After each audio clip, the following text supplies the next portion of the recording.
I'm Nick Whalen from RotoWire. In this video, I'm going to give you 5 bold predictions for Week 2 in the NFL.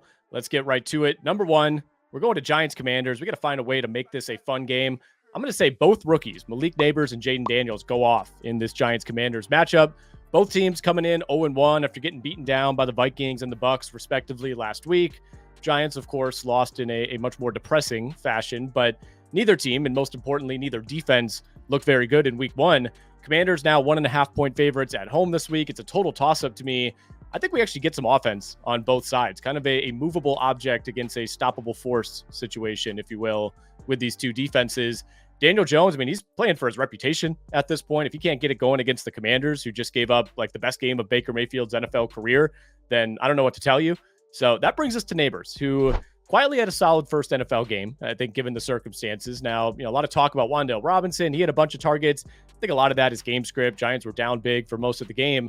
Obviously, Malik Nabers is the guy in this passing game. I think we see Malik Nabers have his first 100-yard receiving game on that Washington secondary.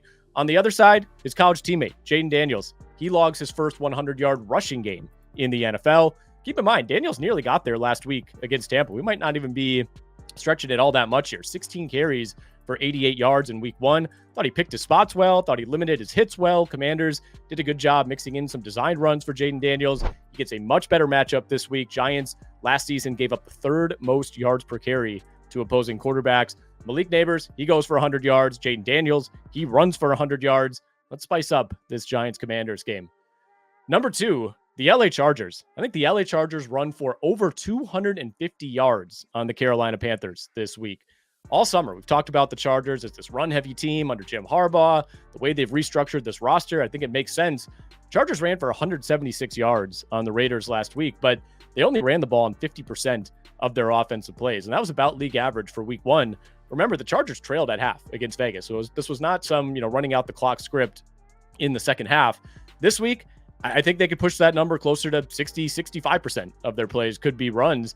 I like the Chargers to build an early lead, continue to bludgeon that Panthers defense on the ground in the second half with J.K. Dobbins and Gus Edwards. Maybe they even dust off Hassan Haskins. Maybe we get a Kamani Vidal appearance. Who knows? That's what the Chargers want their identity to be. They have the quarterback to throw when they need to in Justin Herbert, but I don't know if the game script is going to call for it this week. I think we see the Chargers roll over a Panthers defense that gave up 6.1 yards per play, 5.0 yards per carry to the New Orleans Saints last week. Now the Panthers down their best defensive player in Derek Brown. Best of luck, Carolina. Before we get to our next prediction, if you're enjoying this video, please take a moment to give it a like. Make sure you're subscribed to the RotoWire YouTube channel so you never miss any of our content throughout the NFL season. All right, back to the matter at hand. Number 3, Jameson Williams. Jameson Williams goes off again in Week 2 against the Tampa Bay Buccaneers. Now, Williams was one of the big stories, of course, in Week 1. All the offseason hype, Dan Campbell gassing him up all summer.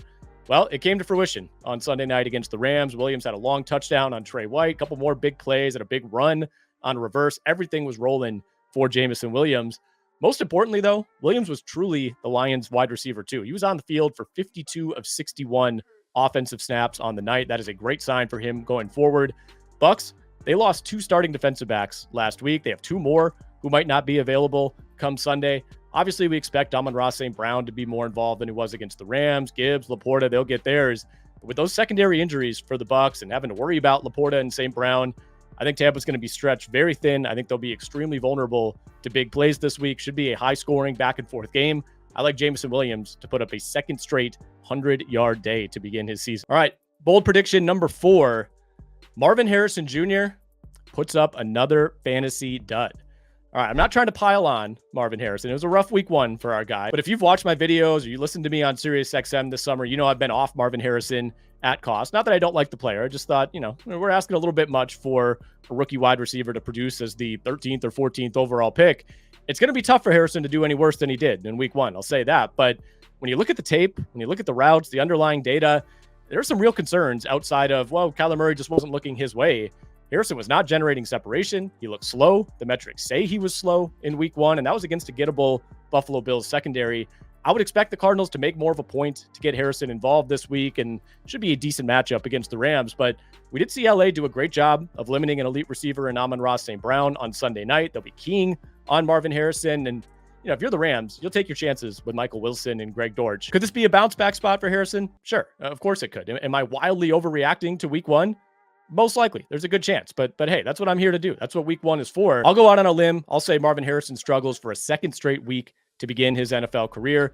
We start to have some big fantasy questions, some big time fantasy concerns for Marvin Harrison heading into week 3. Our 5th and final prediction for NFL week 2, Bo Nix throws for not only fewer than 100 yards, but he commits at least 2 turnovers against the Pittsburgh Steelers this week.